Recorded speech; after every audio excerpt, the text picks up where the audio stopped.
Thanks for being with us tonight. The DC chapter of the National Railway Historical Society presents free public programs on the third Friday of every month to further our mission to expand the public appreciation of railroads and their history.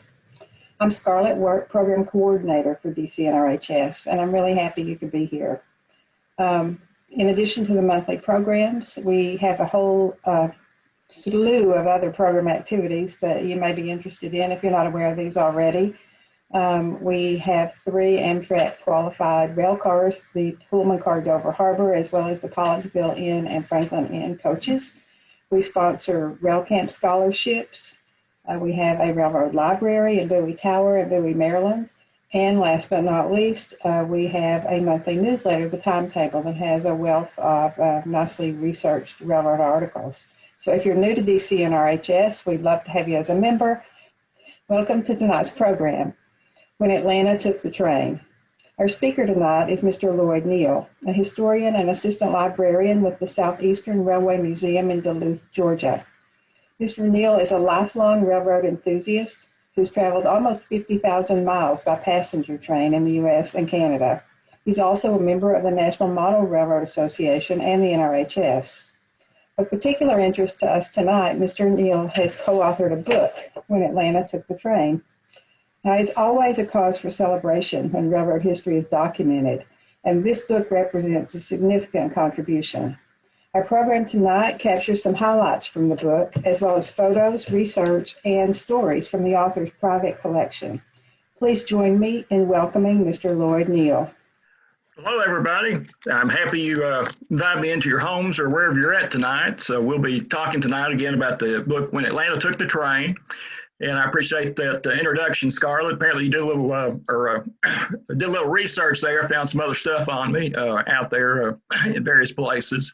So I appreciate that. I'm active also working in the shop at the Southeastern Railway Museum, and I'm in charge of I'm project manager on the Western Union Tool Car Project, which is a NRHS Heritage Grant recipient. And I'm also an Atlanta chapter NRHS member. So we'll get started tonight. The cover of our book is Atlanta in 1908. And they're celebrating there the arrival of the last railroad to build into the city. It's the Atlanta, Birmingham, and Atlantic. And that's our 1871 depot over there kind of in the right center with the white banner sign on it. And so we're looking to the southeast there, and we're on the south side of the tracks. And we'll talk some more about that depot in a few moments as we go along with our story here. So our story starts out a little bit before that, North Georgia, 1820s, 1830s. Looks a lot like this Wikipedia photo does today. Hills, mountains, forest, and at that time, not much development. Development was in the mind of state leaders, and particularly they wanted to link Georgia with the Midwest for trade and commerce. So they sent out some parties. A couple of men, Fulton and Lumpkin, went out in Northwest Georgia. And at that time, of course, canals were popular. So they went out looking, could they build a canal or a railroad? They quickly decided it would be a railroad, not a canal. And so they thought they had found a possible route. And so they would prepare their report. And of course, it would sit somewhere and gather dust for a while. But by the mid-1830s, Georgia decided it was time to build our own railroad. We already had some other railroads building, but they felt like we needed that link to the Midwestern part of the United States. And so they would do what governments do. They would, legislature would meet, appropriate some money, pass a bill, and put Georgia in the railroad business. And so they would hire an engineer, Lieutenant Colonel Stephen Long, and he was tasked with laying out, surveying a route for the railroad.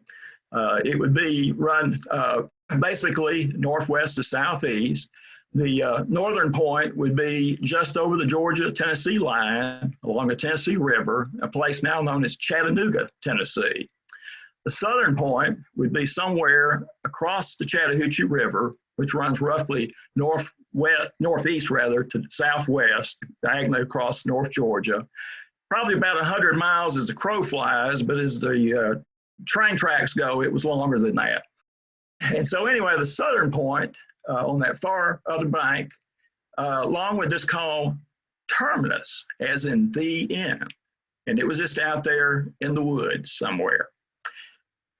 So then he would go out with his men, do their thing, and eventually he would file this map with the federal government, and today it's with the Library of Congress. And so the southern point, then again, was terminus. Now that point terminus would be changed over time. They decided the first time, well, maybe we need a better spot, and so they go about 7 or 8 miles away. And then the third time, they went the equivalent of a few blocks. Third time was a charm, though, and they would contact the landowner, Mr. Mitchell, and he would agree to give 5 acres of land to the state for a depot for the railroad. Of course, he would promptly have his other land around that spot surveyed and platted for a town to be developed. And they would call that town Marthasville, named after former governor's youngest daughter, Martha. And so the little burg that developed there would be called Marthasville. Well, not much later, the Georgia Railroad would be building into the city from the eastern part of the state, but they were not pleased with building and ending their railroad at a place called Marthasville.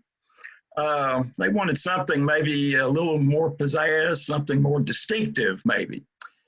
So the chief engineer, J. Edgar Thompson, who would later be a president of the Pennsylvania Railroad, would come up with the name Atlanta, T-A, a feminine version of the word Atlantic. And so the Georgia Railroad started sending out advertising circulars, preparing signs indicating they were building to a place called Atlanta. Needless to say, the folks down in Marthasville were not too pleased with their name of their town being railroaded, so to speak, into Atlanta. But after they thought about it a while, they finally came around to the conclusion that maybe this was a better name for their little burg, maybe better fit their dreams of this place. And so they would get on the board, so to speak, with the name change to Atlanta. And so this place called Atlanta would soon become what I call a railroad magnet. And over the next 60 plus years, a number of railroads would build either into the city or out of the city. And I'm talking about intercity type railroads going 50, 75, 100 miles and more. Not just a little short line, but major type railroads. So we'll take a quick look at that just so we kind of understand more about the train stations we'll talk about after this. So at the time of the Civil War, we would already have 4 railroads in Atlanta to be completed. And as you can see, it's already crossroads. The red here will represent what will eventually go to CSX. The black will represent what will go to Southern and Norfolk Southern. So we've already got the Western Atlantic that's built at the time the Civil War is completed to the northwest. And it's often called the State Road because the state of Georgia owns it and still does to today. It's leased to CSX. Georgia Railroad has built in, the Macon and Western has come in from the southeast, and Atlanta and LaGrange is built out to the southwest where it connects with railroads down into Alabama. So already a crossroads. Now, particularly interest to the audience tonight is the next railroad. 1871, we're building the Atlanta and Richmond Airline, and that will eventually come a part of the Southern Railway and Norfolk Southern tracks between our 2 cities. The rest of the Southern and NS story is here. We have the East Tennessee, Virginia, and Georgia would build through the city, north to south, Georgia Pacific out to the west. And there's a little Atlanta in Florida that built out about 100 miles. Southern Railway would buy that after it was built, and it would become a branch line, a feeder line. Eventually, it's been abandoned, but it was there for quite a while. Now, in 1874, there would be a railroad called the Marietta in North Georgia. Originally, it was built as a narrow gauge railroad. Now, the state of Georgia frowned with any railroad built parallel to the state road, the Western Atlantic. So they made this railroad tie in about 20 miles up the track at Marietta. But the state was very supportive of this railroad, supplying convict labor for its construction. Now, this railroad would eventually become standard gauge and eventually going to come under control of the L&N. And then from the L&N, of course, into CSX. In 1987, CSX would spin this out to the Georgia Northeastern Railway as it operates today. There's also a excursion line that operates over part of that track, the Blue Ridge Scenic Railway. And so I'm showing that in green. There's always an exception to every rule, of course. Now, next is another railroad of interest to our audience tonight. 1892, the Georgia, Carolina, and Northern would build into Atlanta. And this was already under control of the Seaboard Airline. And so this would form a main line from Atlanta to Richmond, and then, of course, with connections over the RF&P on into our nation's capital. Then the rest of the CSX story then will be here. The Seaboard Airline would build on out to Birmingham, where they would stop in the form of the Atlanta and Birmingham Airline. And then L&N in 1906, surprisingly, would build about an 80-mile bypass of that Marietta, North Georgia line, which was very curvy and hilly and not suited for heavy passenger freight trains. And so all that traffic on their Cincinnati to Atlanta main line would go over this new trackage that came in almost 50 miles out of Atlanta, but with the lease of the Western Atlantic, came right on into Atlanta. And the Western Atlantic has been basically leased out since the late 1800s. And then the final part of our story, the cover of our book, 1908, Atlanta, Birmingham, and Atlantic would build out to the southwest. And so we have a number of railroads, as I said, serving Atlanta.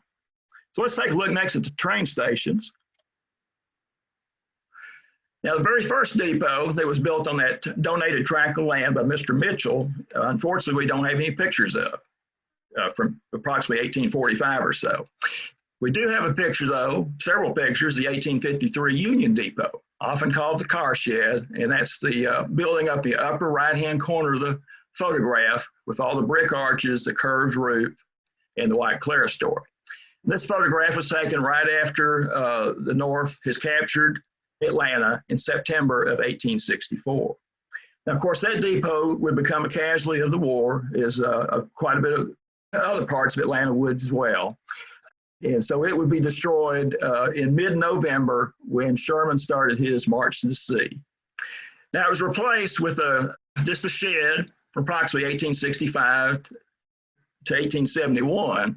And so that's, you can see there, the shed there, just a nondescript building, obviously.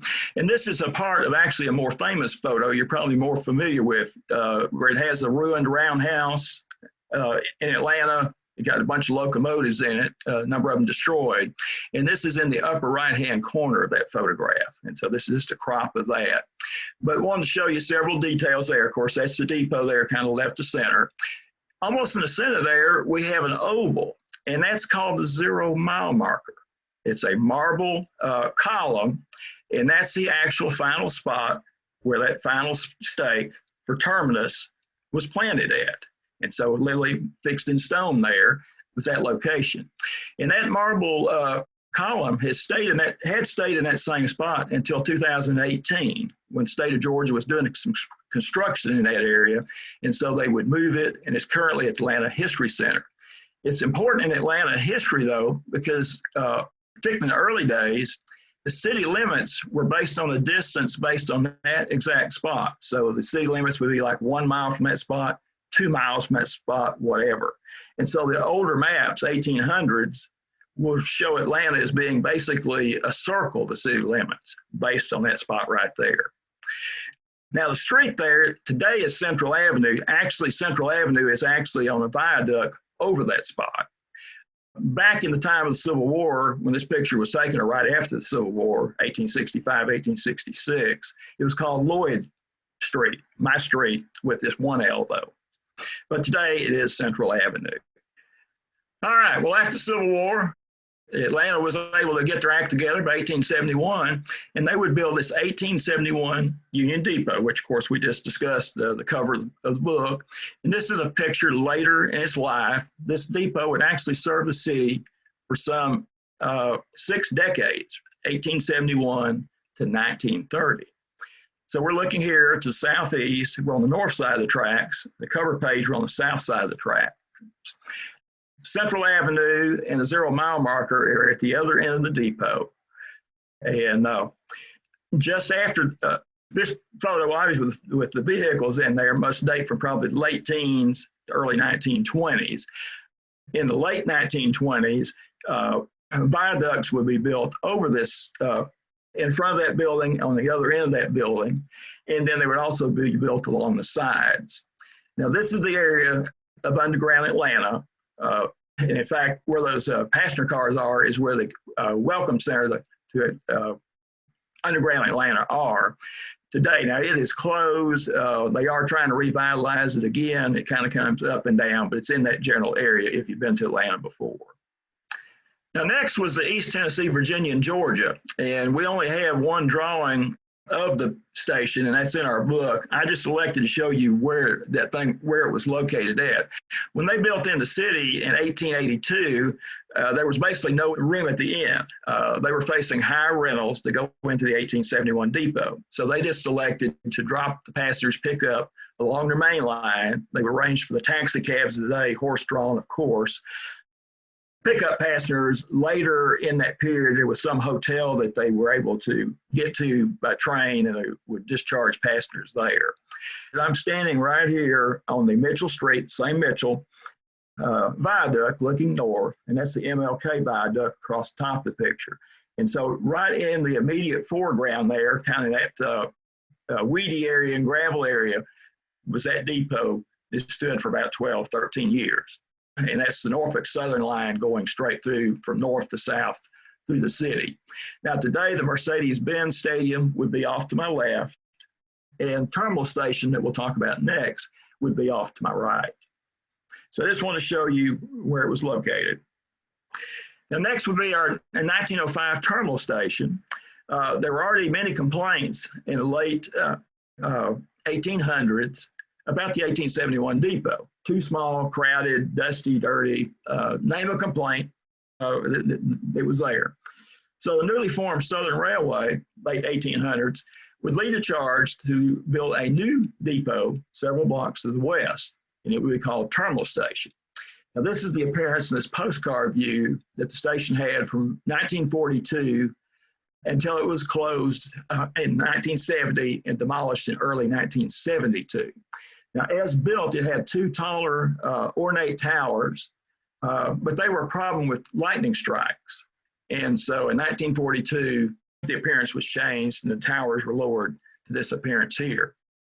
Now, this station, Southern Railway, Central Georgia, Atlanta West Point, were primary tenants. So Seaboard Airline would be later. Those are primary tenants here. And this was actually the largest station. It's a through station, basically oriented the tracks running north to south is the orientation. And this is along the tracks north and south of Norfolk Southern through the city. Now, the Norfolk Southern main line going from DC to New Orleans is actually a couple of miles to the north. It does not actually go through here directly. And again, this station would be closed June 14, 1970, the year before Amtrak was formed. And we'll talk about that more as the evening progresses as well.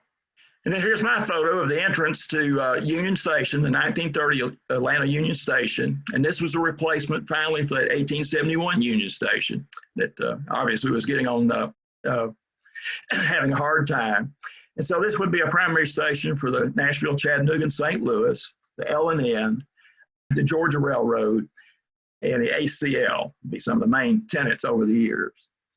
And this depot would be closed with the opening of Amtrak on May 1st, 1971, and it would be demolished either later in 71 or by early 1972.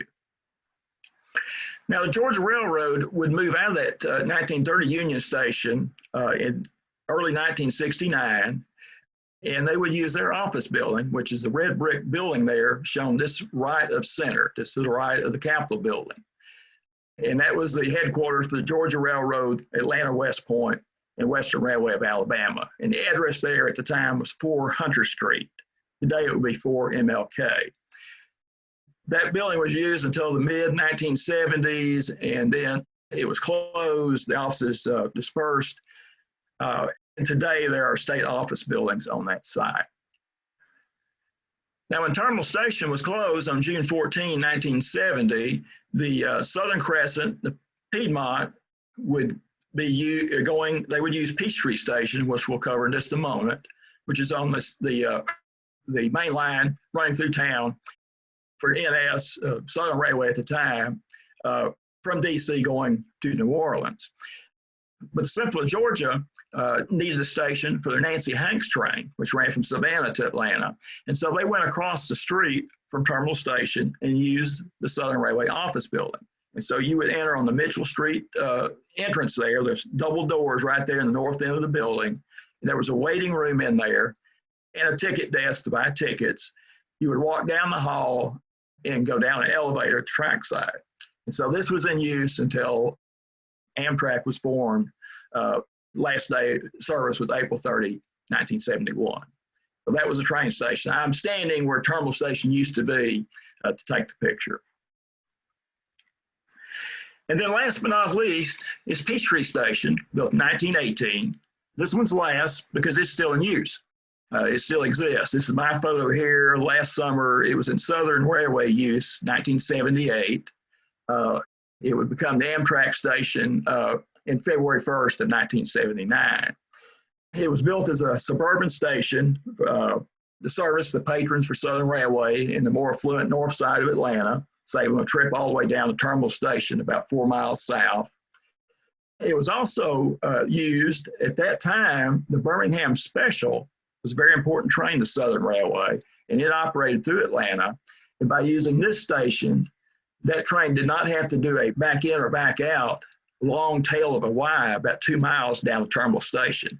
They just stop here and they could go straight across that Y and not go down the Terminal Station. And so you'll actually see in the timetables of that time frame, it shows that Birmingham Special will just stop at Peachtree Station.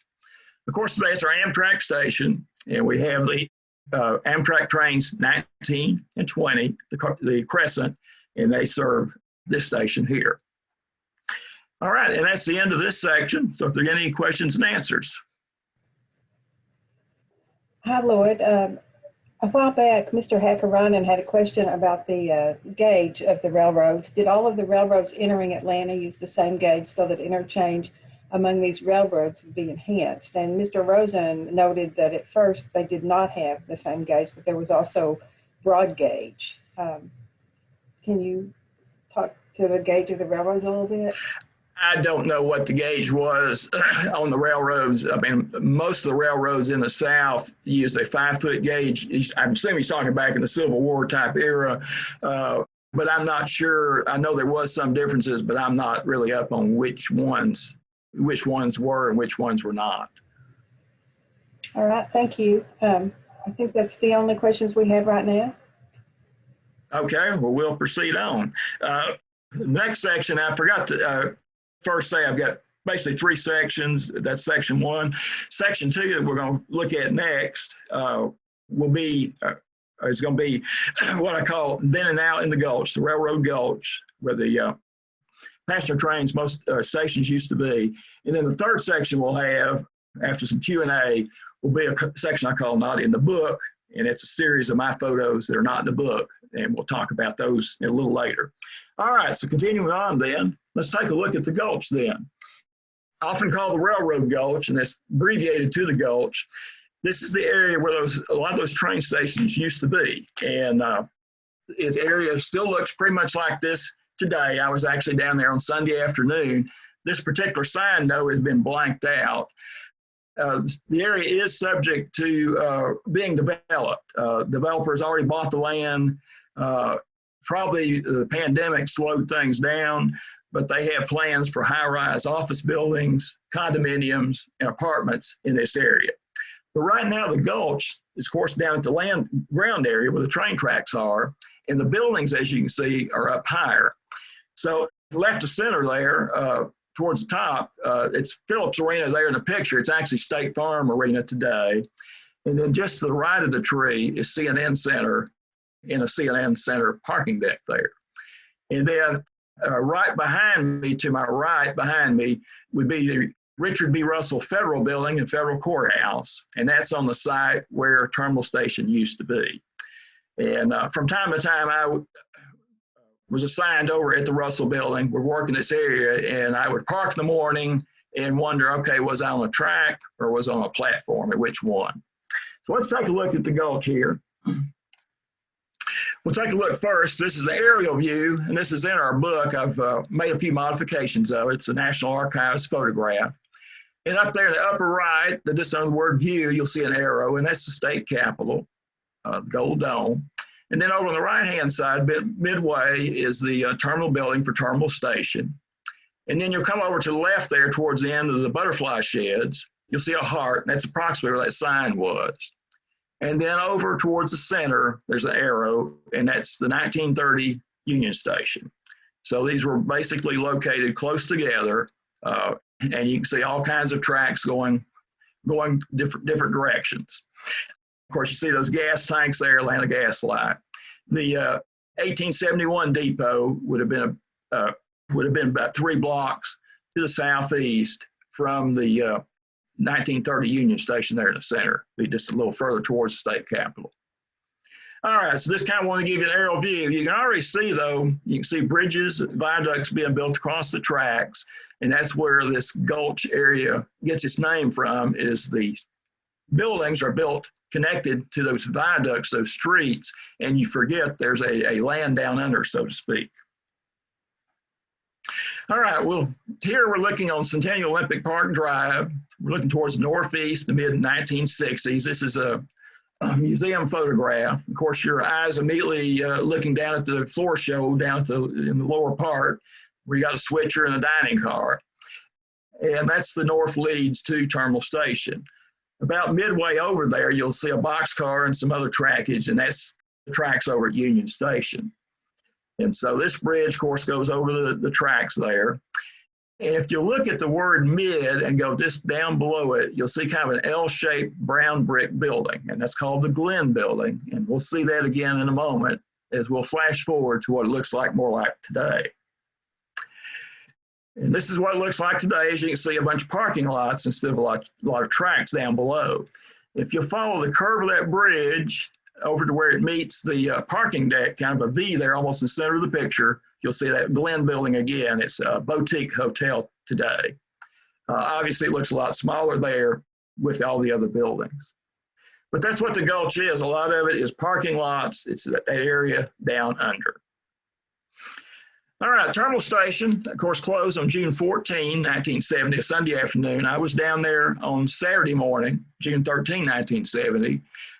Southern Crescent, Train 1, has already come in, and this is the station switcher getting ready to do some switching on that train. Again, we're looking north. That's at the Centennial Olympic Park Drive overpass there, viaduct there. If you look on the picture towards the left, just under that viaduct, you'll see kind of a V in a bar, and we'll see that again in the next picture of what that looks like more like today. And if you look over on the left there, kind of hidden in the trees, you'll see that V with a bar on it. So we're looking at the same basic area. As you can see, just a bunch of parking lots. Now, turning almost 180 degrees from where I was, and maybe walking a car length or two, we'll see this picture here. Again, the Southern Crescent has come in, and that's the train has come in on the left-hand side. In Atlanta, coming south, they would usually lose about a third of the cars. Northbound, they would add about a third of the train. There was more business between Atlanta and DC, and less business on down towards New Orleans. Instead of taking the train on a loop or a Y, Southern Railway just shuffled the train, and so it would head back out the way it just came. So the train has come in on the left. The power would have been on the far end as it arrived. The power would be taken off, taken down to Pegram shops for servicing. New power would be added on to what was the rear of the train, would now become the front of the train. But they would do some shuffling to get that done. And so there's quite a bit of action back and forth, and they had it well organized, well orchestrated. Now in this picture, if you look over on the right-hand side on that viaduct, that's the MLK viaduct, you'll see a little shorty viaduct section. Kind of unusual, this little short one there. And we'll see that again in the next photograph as we see what it looks like today. Of course, again, that's my photograph there. I was down there that day. Today, that's what it looks like. Again, just a bunch of parking lots. If you look over that right-hand side, the pole kind of blocks part of it on the right-hand side, but there's still that little shorty section of viaduct there for the MLK viaduct. The Southern Railway office building is kind of hidden there under the left center, or left, just underneath the MLK viaduct. And that's being converted into apartments and lofts. I looked down Sunday, it looks like it's still not occupied. It looks like they've got all the construction completed. But this will be the southern view. The terminal building for Terminal Station and the Richard B. Russell Federal Building would be off to the left. Now, South Tower was kind of interesting. There were two towers for Terminal Station, and I'll show you North Tower a little later in the program. But South Tower continued on for some reason. North Tower would be demolished when Terminal Station was early 1972. But South Tower continued on. Here in 1976, I took a picture of it. And again, as recently as March of 2018, I took a picture of it. Obviously, it's showing its wear, losing some tiles and a lot of graffiti, but it's still hanging in there. But unfortunately, over the next few months, it would be a casualty also, be torn down. And in fact, that shed there behind it, that's the old postal shed, which is also where the Nancy Hanks departed from. That shed has now been torn down as well.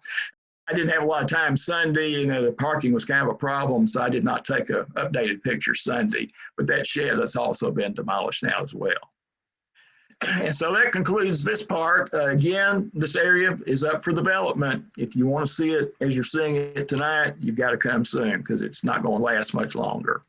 All right, questions on this area, this topic, this area? We'll start with Mr. Perry. Is it an urban myth that the railroad wanted to build a route to central Georgia and decided to go to Marietta, but the civic leaders there rejected the idea, so Atlanta was picked and developed sensationally? That's a myth. That's a myth. No, it was Atlanta. The state leaders picked out the point for terminus, and then one of his men decided that they needed a better spot, and so a man named Brisbane actually picked the second spot, and then Lumpkin and the state Garnett, the state engineer at the time, actually moved the spot about a half a dozen blocks to where it was located, the final location. But it was intended to be, Marietta was in existence, but no, it was intended to be on the south bank, and Marietta is on the north bank of the Chattahoochee River. All right, thank you. From Mr. Hacker Ryan, as the railroads consolidated their passenger service in Terminal Station, was one railroad assigned to control the interlocking? There was an Atlanta terminal company. Eventually that would be basically Southern Railway controlled at the very end, but it was, well, Central Georgia was there also at the end also, which of course was controlled by Southern, but they did that slay of hand where Central Georgia would join Amtrak. Southern Railway, of course, did not. But so I'm not sure if that's answering his question or not. There were been two interlockings, one on the south and one on the north.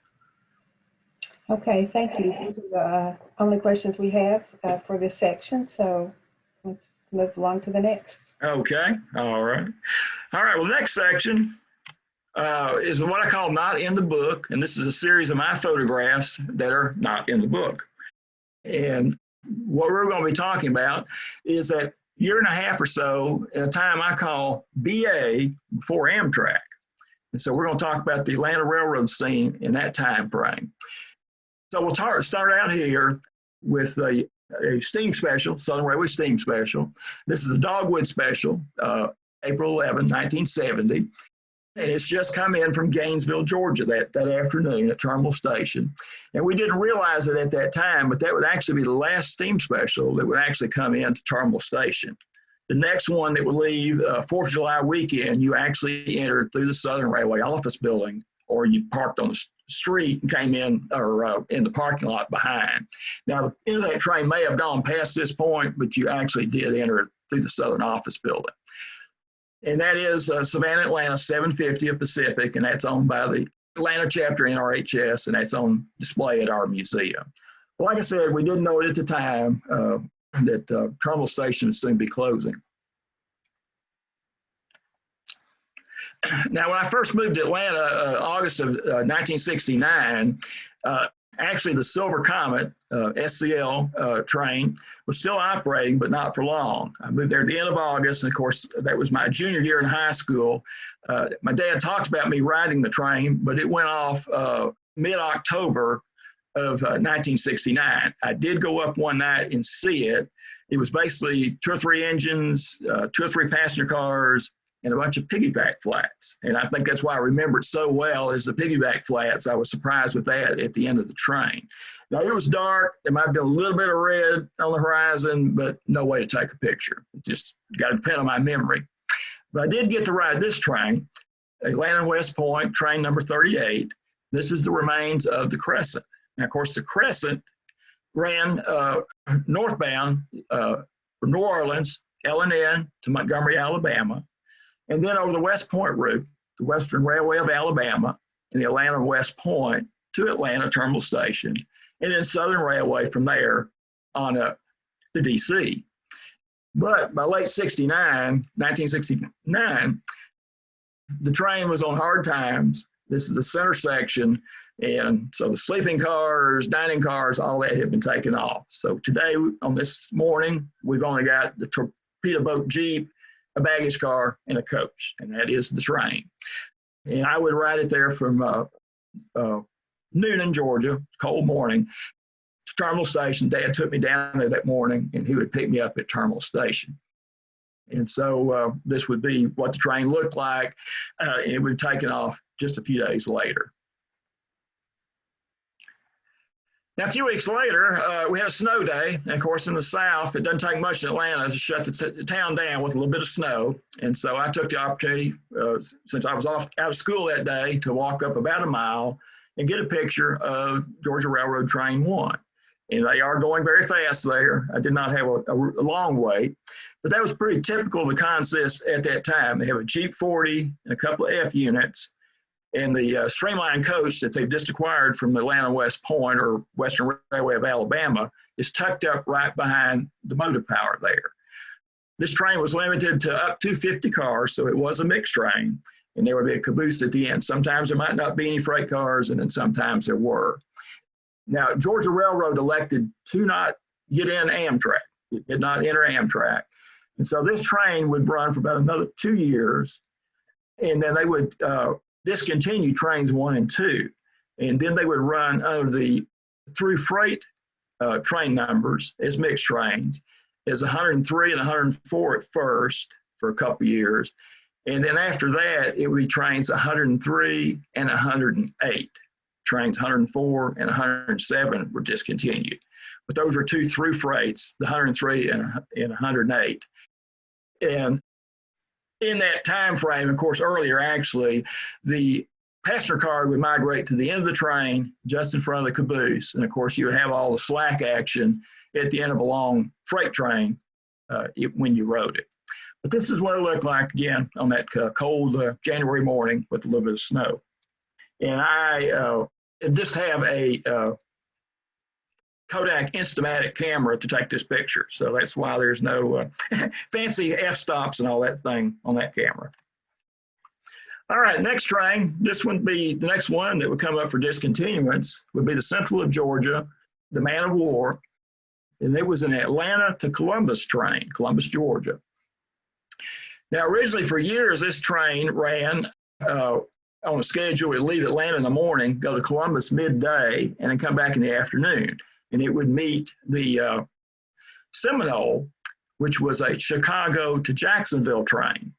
But when the Seminole was discontinued in mid-1969, Central of Georgia changed the schedule to what I call a commuter schedule, where the train would leave Columbus early in the morning, get into Atlanta at 10:45 a.m., and then go back out to Columbus at 6:15 p.m.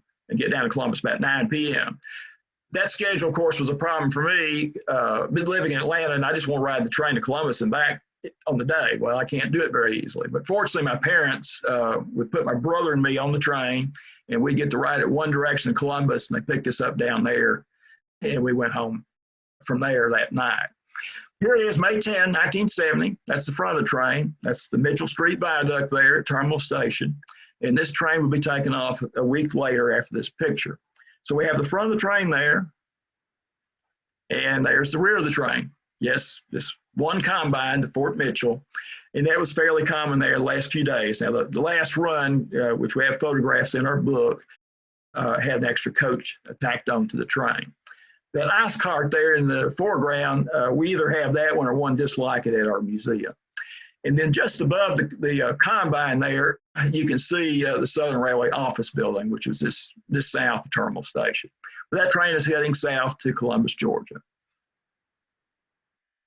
So we have here Southern Crescent, train number 2. It's coming in the final time in the Terminal Station on Sunday evening, June 14, 1970.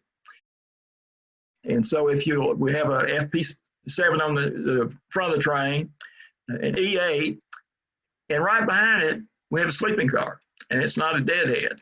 The train came in essentially backwards, which we'll see in a moment. And as I said, of course, they're going to have to shuffle the train, but this is what it looked coming in the last time in the Terminal Station that Sunday evening. And here's the rear of the train. And as you can see, it's got the combine on the tail of the train with that baggage door, of course, that Southern Railway style, all the way up to the rear, to the bulkhead.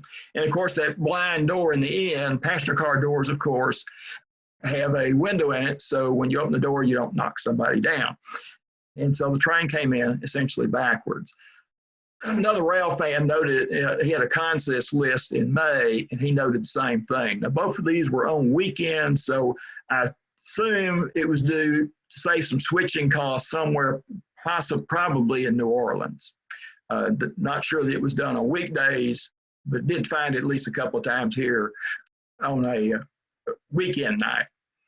Anyway, we've got Terminal Station there. That's the North Tower. That Centennial Olympic Park Drive viaduct is at the very top of the photograph. The MLK is just kind of cuts through the middle of the picture. You can just barely see one of the towers of Terminal Station on the very left center. And of course, the Southern office building is kind of lost in the haze just above that MLK viaduct. So this is the last arrival in the Terminal Station. And this train will head right back out with that combine being in the right place with power put on the proper side of it. Come right back out the same way it came in. And of course, this shuffling of the train, by changing the Peachtree Station, they no longer had to do all that shuffling of the trains at Terminal Station. So savings there, and of course, the size of the station as well. Now, a little bit before that, 6 o'clock, the Nancy Hanks 2 would depart, and that's shown in the center of the photograph. Generally, it was a 3-car train. You have an E7 on the point. You would have a coach. You would have a dining car, which is really a grill car, and you would have a dome car. And so a nice little 3-car train. And this was popular with a lot of shoppers. They could catch the train early in the morning from Savannah. They get to Atlanta at 1 p.m. and they could shop at Rich's Department Store, which is located between Terminal Station and Union Station, where those two stations were at that time. And they could shop there at the premier department store of Atlanta at that time. And so it was popular for that. And of course, at 6 p.m., they could return back to Savannah, getting back home by midnight. So it was pretty popular with the shoppers. And that was probably part of the reason Central Georgia did not want the train to go up to Peachtree Station, because there would not be any shopping up there. Now, our other leading department store, Davison's, was 3 or 4 blocks up. It would have been an easy walk or catch a taxi cab for those that wanted to venture up there. Both of those stores eventually have been merged, and now Macy, of course, both the downtown stores no longer open. The stores are out in the suburbs. But anyway, that's what the train looks like, getting ready to depart. On the left-hand side, we have a switcher, and that's switching the Piedmont, which had come in about 4:30 in the afternoon. And it came in with 3 FP7s, a couple of baggage cars, and about 5 passenger cars. And so the switcher's getting ready to take those cars, consist, split it up. Cars will probably go to the North Avenue Yard, about a mile to the north, for servicing and probably lay over during the night. Surprise! We're actually in St. Louis for this picture, but it's the L&N Georgian, which operated St. Louis to Atlanta. So obviously, I rode some of these trains. So the best picture I had was actually in St. Louis, where I could show the whole train. We have one E8, we have a baggage car, and we have a snack bar coach. They actually built a little snack bar in one end of the car. I'm not sure if they took a couple of seats out or whether the men's lounge was made smaller. At that time, I wasn't interested in those kind of things. Of course, film was dear back then too, so I did not take a picture. But it's just a little cubby hole with a Dutch door, and they had an attendant there, and he would sell snacks because this is an overnight trip, because we're going to leave at 4:30 in the afternoon from St. Louis, and we'll get to Atlanta the next morning at 10 a.m. So just a little snack bar to get some stuff to tide you over until the next day. So this is the way I like to remember the train to going to DC. We're just north of Terminal Station. Of course, the station will be closed at that time, just a little over a month away. And pretty common to see a business car, office car on that train. The executive offices at the time for Southern Railway were actually in DC, but I think a lot of the day-to-day grunt work probably was done in Atlanta, the large offices down here. And so we usually had several office cars parked around Terminal Station, and it was not unusual to see an office car going north or south on the train. It's something you noted. It wasn't, oh, there's a business car. It's just, oh, there's a business car. Not. It's kind of, it was kind of a matter of fact because it was a fairly common occurrence. So that's the way I like to remember the train as it leaves Terminal Station. A view you can't see today. That area to the right is the Georgia World Congress Center. And so it does not look like this today. Now, in particular, one of those cars, I call it my car, Southern Railway number 4. Don't get excited. I don't own it. But maybe in a few moments, you'll understand my attachment to this car. I was a student at Georgia Tech, and this is just after the Amtrak time, probably about 72, 73. I was at Tech in a dorm, and I had a car on campus. Not everybody did. And of course, in a dorm, you get to know the other guys on the hall pretty well. And so Ed Kraling was one of the guys on the hall, and his father worked for Southern Railway. In fact, his father was a vice president of Southern Railway marketing. And so one afternoon, I happened to be out in the hall, and Ed comes down the hall saying, "Hey, Lloyd, my folks are in town on the car. We're invited to dinner if you can get us down there." Well, let's think about that statement now. Of course, obviously, college kid, free meal, that's a no-brainer. But my folks are in town on the car, not with the car, but on the car. And of course, Ed assumed that I would immediately understand that he meant they were in town on the office car, which of course I did. And he assumed, being a good rail fan, I would know where those cars were kept and how to get there, which of course I did. And so we would go down and have dinner with his folks. And of course, it was late, getting pretty dark, and I don't think photographs would have been appropriate in that time, in that case anyway. So no photograph. But we had a delightful meal, full course meal, white linen cloth. Of course, I'm not used to fancy meals at that time, so we got that array of silverware. Let's see, is it outside in, inside out? Decisions. But anyway, we had a nice time meeting with his folks. So the takeaway here is try to do good things for other people, and hopefully good things will come back to you. It certainly has in my life. And so with that, we'll end this section. If we got any questions on this section.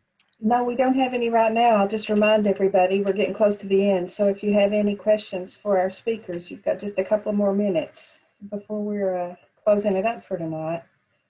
Is that your last slide, Mr. Neal? I've got 2 more to wrap up. Okay, I will keep an eye on the chat, and you go ahead, and I'll just pass along while I'm still talking appreciation from Mr. Cowgill, and says the presentation has been amazing. Okay, well, I appreciate that. All right, well, we'll kind of wrap up some up here then. All right, tonight we talked a little bit about Atlanta Railroad history and the passenger train stations that serve the city. We looked a little bit at the Railroad Gulch area where those train stations used to be located, an area subject to development soon. And then we looked at the Atlanta Railroad scene there in a year and a half or so leading up to the formation of Amtrak on May 1st, 1971. So anyway, our book, it's a soft cover book, Arcadia Publishing, and this is in their expanded format, coffee table style type book, not the little narrow book, but the wider format. The royalties do go to the Southeastern Railway Museum. 144 pages, 205 illustrations, 46 are mine, and the list price is $26.99. If you shop around, you probably can find some discounts at different places. Sorry, we do not do any mail order, no mail order. In fact, I don't even have any books to sell right now. But anyway, I hope you will check with your whatever book dealer you use, of course, Amazon, Barnes & Noble, whatever, and take a look at our book if this has been of interest to you tonight. And so I want to thank you on behalf of the Southeastern Railway Museum. We are Georgia's official transportation museum, and we've got a large number of railroad cars on our property. We have a 35-acre track. We also have some antique automobiles and other things. And so we hope if you're in the Atlanta area, you'll come out and visit with us. As you can see, some of those artifacts sometimes get away from the campus, so to speak, at the whims of the driver. So I do hope you'll come out and visit us when you're ever in the area. And so with that, I'll turn it back over. Any additional questions, Scarlett? Yes, from Mr. Hackerainen. With several Army camps located in Georgia, do you discuss in the book the military main trains that might have been routed through Atlanta during World War II?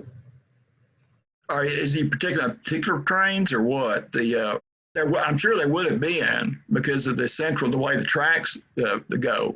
You got would have had Fort Benning down in Columbus, and there were several other installations as well. I'm not sure what the question then is. Is he about the routing of those trains or? Is there any information in the book about that topic? No, I don't believe we covered that. We were focused more on the regular passenger trains, the regular people train, and not those trains, not the troop trains. So your next book, in other words. Next book, well, the next book I kept kidding all along was going to be the airport book, but yeah. All right. So Mr. Schoonmaker would like you to know that they used to live in Atlanta and have really enjoyed the program tonight. And I will just say, is your railroad open right now? Yes, we've been open since last May 31st or so, last May. So we are open. We have been open Friday, Saturday, and Sunday afternoon. We're going to be adding Thursday starting May 1st. So we are open, but not as many days as we used to in the past. So we're slowly building back up. But we do have problems, particularly in the shop. Some of our crew has not returned. So we do have a problem, shorter staff with people. But we are open and have been open, like I said. So I think May 31st or so was when we reopened. And I was started back June 13th due to age. 65 and up, I had still shelter in place until June 12th. So June 13th, I was there. So as we get out and about, maybe you'll see some faces, friendly faces down there. You just never know. All right. So with that, I want to thank you again for a great presentation tonight. And just so if you've never seen the Arcadia coffee table format books, this is what it looks like. As you can see, it's quite a bit larger than their normal one. I was surprised, but it's got the same great quality of photos and information that the Arcadia books usually do. And with the size of it, there's a lot of information out there. I got mine on Amazon. So appreciate it, Mr. Neal. This has been a great program tonight. Appreciate you making the time to do it. And we wish you all the best with your activities and your restorations down at the museum. All right. Well, I thank everyone for attending tonight. So I'll turn it back over to either Scarlett or Rand. All right, very good. If you've missed any of our programs, they are available on YouTube. And if you want to catch last month's program, looking to see if it's here, it was the L&N Distillery. That'll be up through the end of May only. So be sure and check that out if you missed it. And finally tonight, I want to thank our behind the scenes team, as always, Ann Mason and Gary Goldsmith and Jim Perry, who have been behind the scenes making everything run smoothly tonight. These programs would not happen without their expertise. Thank you very much. And thank you all very much. I've enjoyed spending the evening with you and look forward to seeing you again next month. Bye-bye.